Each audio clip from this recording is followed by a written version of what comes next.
I mean, okay, here's the deal. This is why I want you to go right now. Can you stop the music? I want you to go right now to glennbeck.com, and I want you to go to step number 2, activate. And I want you to find out if you're registered. You've heard me talk to you about this before. 500,000 people have already done this in the audience. We have a footprint of 30 million people. I want you to go to glennbeck.com right now, and I want you to go to activate, and I want to see if you're registered. You type in your name, and you see if you're registered. And then I want you to go down your Rolodex. Pastors, preachers, rabbis, priests. I want you to go down the roster of everybody that goes to your church. And I want you to find out who's registered and who's not. Mm-hmm.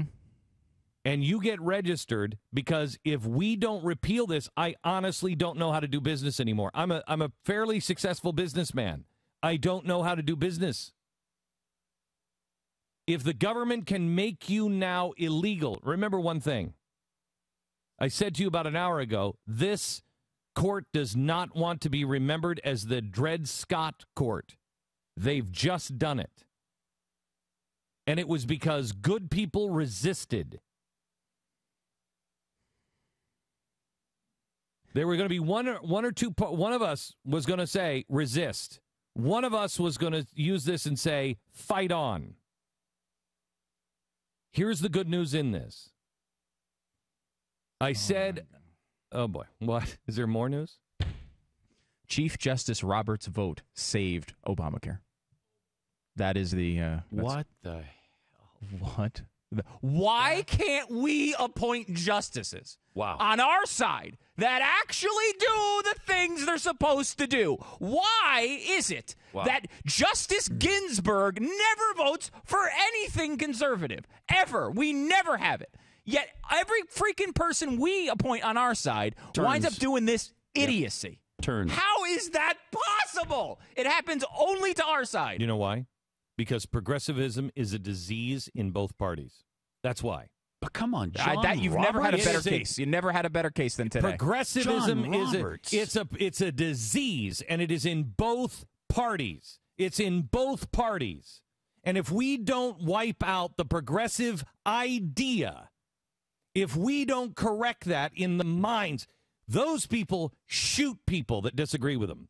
I was talking to Monica Crowley yesterday. And Monica Crowley was telling me, she said, there's 2 bookstores in Long Island. She said, where I live, they won't sell my book or your book.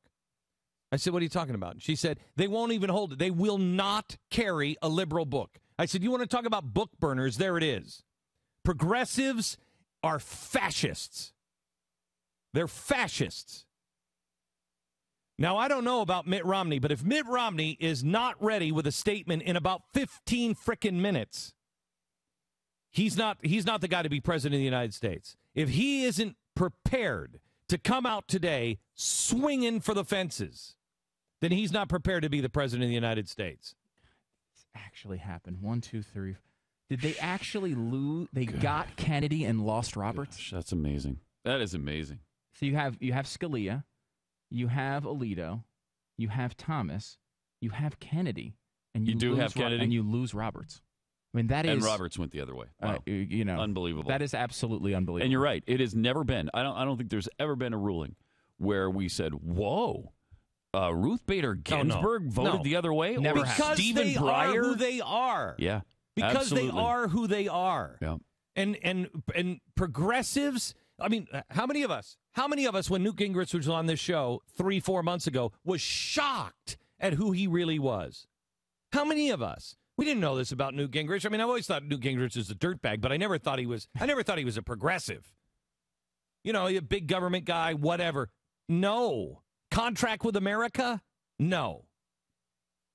The guy turns out to be the guy who says, let's double the size of the State Department. Who in your right mind has ever said that? Who have you ever heard say double the size of the State Department? Everybody I respect for generations have always said State Department's one of the biggest problems. You got to clean house at the State Department. He wanted to double the size. His heroes are FDR, Woodrow Wilson, Theodore Roosevelt. Are you kidding me? And this guy knows history. This guy has been undercover forever. This guy is just, we didn't pay attention.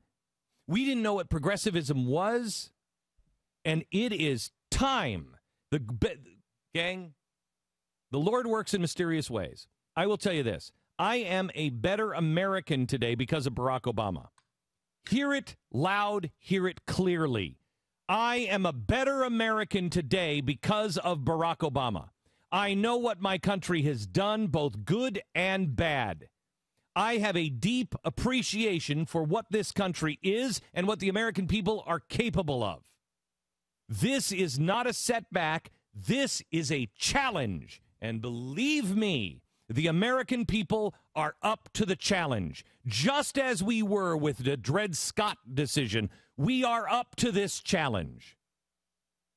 I want you to go right now to glennbeck.com. If you have not done it, you do it. You go right to the front page and you look for the 1, 2, 3, 4. You click on that.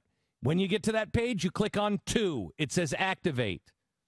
You'll go to a page there, and it'll say type in your name and address, and it will tell you if you're registered to vote. 14% of this country is not registered to vote, even though they think they are.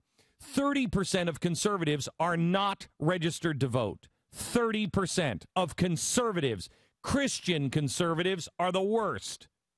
Now, you either stand for something or you don't. Get your ass registered. Get everybody in your neighborhood. Get everybody you know registered to vote. I want you to go there now. glennbeck.com. You might have thought of this before. You might be like, yeah, I got to do that. I want you to do it right now. You go to glennbeck.com and you get registered to vote.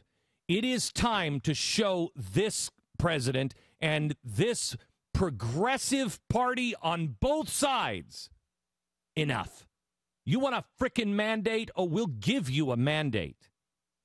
We're not going to make threats. We're going to make promises. We'll show you a mandate. I've had enough of the Orrin Hatches. I've had enough of the mealy-mouthed Republican bullcrap. I've had enough of it. Enough. This is your ultimate case. You're not going to be able to rid this in one vote. 1 decade. It took 100 years to get here. I've told you before when I was on Fox, and I mean this with everything in me, I will fight these people till the day I die. I will do everything I can. I was with somebody who is a very wealthy man who has an extraordinary library last night, and we were talking, and he was showing me all of these amazing rare documents. And I said to him, show me the stuff you have on Edward Bernays. Show me the stuff you have on Woodrow Wilson. Show me the stuff you have on FDR. He said, well, I don't like those guys. I said, what are you talking about? You don't like those guys. Neither do I. Woodrow Wilson is number 5.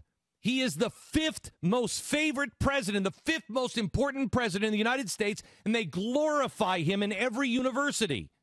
I don't like him either. Princeton has the Woodrow Wilson Center.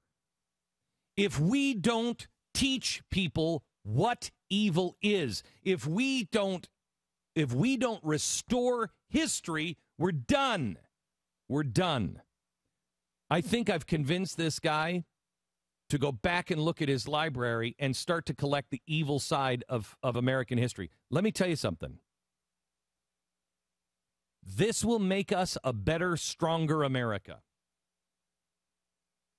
This will ensure